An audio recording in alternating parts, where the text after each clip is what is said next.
Just to say thank you. I know many of you have been praying about the situation with Freya, and also many of you I know have interests in the Slavic Gospel Association, and I thank you for that as well. And I'm not here to speak about SGA, although I will briefly mention it in passing. But I'd like us, if we could, just to turn to Mark's Gospel in chapter 9. Mark's Gospel, chapter 9, and I'm going to read the section from verse 14 down to 29. It's the section where Jesus heals the boy possessed by an impure spirit. I'll just read that to us now.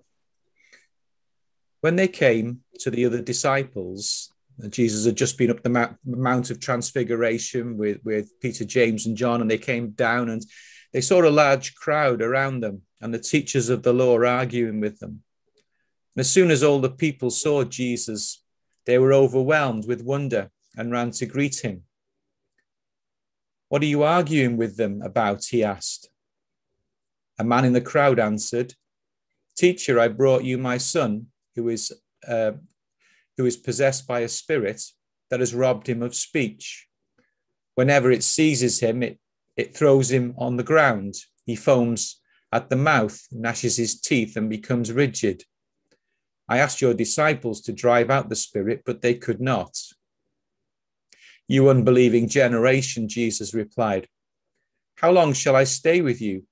How long shall I put up with you? Bring the boy to me." So they brought him. And when the spirit saw Jesus, it immediately threw the boy into a convulsion. He fell to the ground and rolled around, foaming at the mouth. Jesus asked the boy's father, How long has he been like this? "From childhood," he answered. "It has often thrown him into fire or water to kill him. But if you can do anything, take pity on us and help us." "If you can," said Jesus, "everything is possible for one who believes." Immediately the boy's father exclaimed, "I do believe. Help me overcome my unbelief." When Jesus saw that a crowd was running to the scene, he rebuked the impure spirit. "You deaf and mute spirit," he said, "I command you, come out of him and never enter him again." The spirit shrieked, convulsed him violently, and came out. The boy looked so much like a corpse that many said, "He's dead." But Jesus took him by the hand and lifted him to his feet, and he stood up. After Jesus had gone indoors, his disciples asked him privately, "Why couldn't we drive it out?" He replied, "This kind can come out only by prayer." And we thank the Lord for his word. If you read Mark's gospel, you'll see that the themes of unbelief and belief are prominent. We read, there seems to be this battle between the two. There's this tension between the two, belief and unbelief, faith and no faith. I just want to do a quick survey just to illustrate that, really. First of all, we see examples of unbelief, often in people who should have believed. So, for example, we see it first in the religious leaders. There's the unbelief of the Pharisees, who are constantly demanding signs from Jesus to prove who he was. And Jesus has to warn his disciples. He says, "Watch out for the yeast of the Pharisees." Then there's the rejection of the residents in Nazareth, Jesus' hometown, in chapter 6. Jesus grew up there. These folks knew him well. But Jesus was amazed at their lack of faith, and he could perform no miracles there.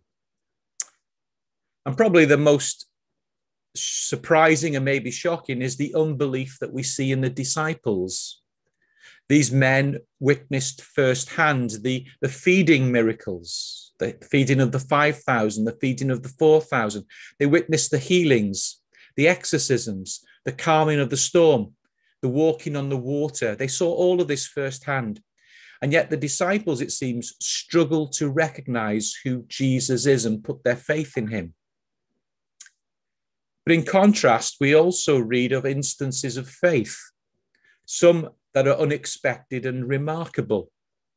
We see the woman who's had a bleed for 12 years.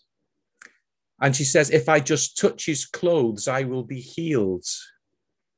And Jesus says to her, daughter, your faith has healed you. Go in peace and be freed from your suffering. And then there's the Syrophoenician woman. She was a Gentile. Yet she doesn't stop asking Jesus to drive out the demon from her daughter. She says, Lord, even the dogs under the table eat the children's crumbs. She's not put off at all. And her daughter is healed by Jesus. And then even amongst the disciples, we see moments of clarity, moments of faith. When Jesus asked them, who do people say I am? Peter answers, you are the Messiah, you are the Christ, in chapter 8 and verse 29. And in this chapter, in chapter 9, this conflict of belief and unbelief seems to come to a head. Whilst Jesus had been on the Mount of Transfiguration, a man had brought his son to the disciples to have a demon cast out of him. And the disciples, it seems, were unable to do it. Why? Well, Jesus reveals that it's unbelief which is the cause. Verse 19 there, you unbelieving generation, how long shall I stay with you? He says. But it's not just the disciples that lack faith. We see that in the man himself who's brought his son. We see there a lack of faith, and it seems to typify the problem. You notice he says to Jesus, but if you can do anything, take pity on us and help. And Jesus picks him up, doesn't he, on that? If you can, he says, everything is possible to the one who believes. But I don't know about you, but I feel the Saviour's rebuke as well in this matter.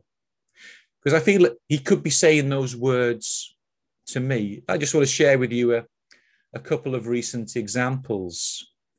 First of all, there was SGA's 70th anniversary project. 2020 was SGA's 70th anniversary. And anniversaries are great times, aren't they, when we can reflect on what God has done and give thanks to him for his goodness and his faithfulness. And we were able to do that, despite the pandemic. But we also wanted to acknowledge the challenges that still exist, that there's still much more to do. As the verse says, the harvest is plentiful, it's still plentiful, and the workers are still few. And so we planned a special project for our 70th year. That SGA sponsors a number of pastors and missionaries, over 100 or so. And we put it before God, laid it before God and God's people, that in our 70th year, we would identify 70 more who needed sponsorship, and we would add them to our sponsorship program, and we would seek, supporters in the UK to sponsor these men. And I have to admit, when this was first announced at a staff meeting, I was less than confident that this target of 70 would be reached. First of all, there was actually identifying 70. And we approached our partners and we asked for names of people who were suitable for this project. And then there was the whole aim of sponsoring these, raising money to sponsor 70. And what a difficult year it's been. Well, we serve a great God, don't we? And God delights to surprise us. And I have to say that we have exceeded that target. That there are now 80 currently on this program. And the vast majority of those have been sponsored as well by individuals and churches here in the UK. If you can, I feel the Lord saying to me, everything is possible for he who believes. And I feel the rebuke at my lack of faith in that. But also recently, as many of you know, we've had in our own family a new granddaughter, Freya. And when Alice, her mum, was 35 weeks, they did a scan. There were concerns about Freya's growth. And when they checked her heart, they saw that there was a serious heart condition. The heart hadn't formed. One side of the heart was particularly small compared to the other. And so she was referred to Alder Hey. And they said, she's going to need heart surgery very soon after she's born. And so it was very serious. And there was doubts whether she would even survive, even if the surgery went ahead. And the likelihood is that she would need further surgery as she grew, as she got older. And so this was a great shock to us all. And many got to hear of this, friends of Alice and Josh, friends of SGA, you folks as well here in Mold. And many people prayed for Freya and for Alice and for Josh at this time, I know. And Freya was born in Liverpool. They wanted her close to Alder Hey when she was born. And her first journey that evening after she was born was in an ambulance being blue lighted across to Alder Hey. And they did a scan that evening, a really thorough scan on her heart. And that confirmed the condition that she had. And they started to make preparations for her to have the operation. But over the next few days, after she was born, as they scanned her almost daily to check how things were, there was this remarkable improvement in her heart function. There wasn't the deterioration that they were expecting. In fact, there was an improvement. And to our delight and our joy, when she was 5 days old, it was actually Easter Sunday. We were actually in church on Easter Sunday morning, and we got a text message from Alice and Josh saying, "We're bringing her home. They've discharged us." And that was such a great joy. And on the latest scan that she had was another one when she was about 6 weeks old. They've diagnosed now is a small hole in the heart, which is likely to heal itself anyway. And Alice asked the consultant, what's happened? How has this happened? Does this happen often? She said. And all the consultant could say was, well, he was at a loss to explain it. He said, this is very, very rare, he says, and you're very, very lucky. It was his words. Well, I don't believe in luck, and I know you don't believe in luck, but I do believe in a God who answers prayer and can do the miraculous. And we're so thankful for people's prayers. And maybe some of you prayed for a miracle. And if you did, you've had more faith than I did. My prayers were focused on the doctors and the surgeons and what they might be able to do, and that the operation would be successful. That was the extent of my praying. If a miracle seemed out of the question. Well, the Lord has exceeded my expectation, and maybe yours as well. And I feel his rebuke again. If you can, everything is possible for one who believes. Well, what can we do if we feel that our faith is weak? Is there anything? Well, I think from this passage here we have before us, there are three very simple lessons that we can take away. The first one is to recognize the problem that we have and admit it to the Lord, that we do lack faith. And that's exactly what the man does, doesn't he? He says, I do believe, help me overcome my unbelief. There might seem a contradiction there, but we think we know what he means, don't we? And we need the Lord's help if we're to develop stronger faith. So Take it to the Lord, admit it to him. The second thing I think we need is to seek a closer relationship with the Lord. That we need to have that deep knowledge of him, of who he is and what he can do. We noted earlier that the Lord was absent when the disciples tried to perform this miracle. And I guess, could it be that my lack of faith is a symptom of a deeper problem, maybe a distancing in my relationship with the Lord? Maybe that relationship has cooled somewhat. Maybe I've wandered away and I need to return. Maybe there's sin in my life which has caused that distance, which needs to be repented of. Well, we need to seek a closer relationship with the Lord. That's the second lesson. And the third lesson, which is related to the second, I guess, is in the matter of prayer. Jesus says at the end, doesn't he? This kind can only come out by prayer. And it seems that it's the disciples' lack of prayer linked to their lack of faith, which is at the heart of the problem. This is the root of the problem. And yeah, we are so amazed and touched by the number of people who were praying for Freya at that time. And in fact, my wife Jan printed out a map of Great Britain, and she put dots everywhere where she knew there were people or there were churches that were praying. And it amazed us, this map was covered by dots. And the prayers of the Lord's people were vital. And the Lord has graciously heard and answered those prayers, we feel.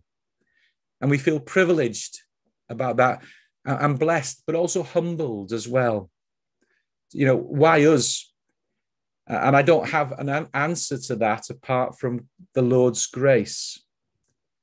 And we recognize that the Lord doesn't always answer our prayers in the way that we would want, does he? It's his sovereign will in the end.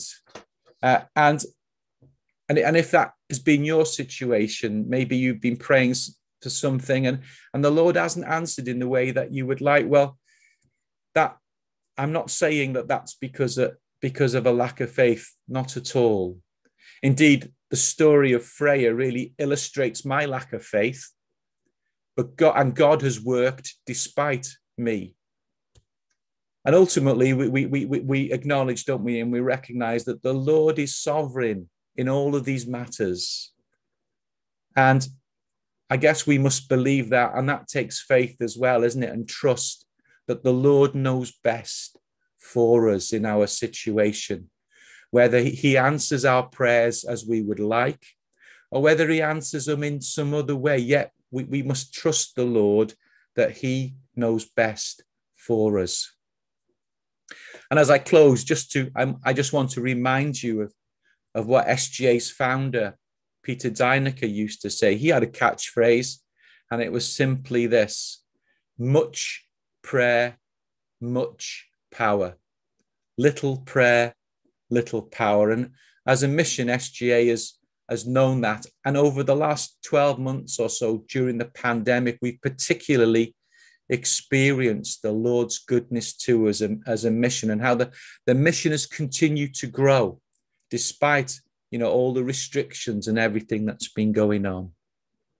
So prayer, faith, power, they're all three of those things go together, don't they, as Peter Deinecker recognized. Well, may the Lord help each of us to remember that and to seek to be men and women of faith in our great God. Thank you. I trust that's helped you. Thank you.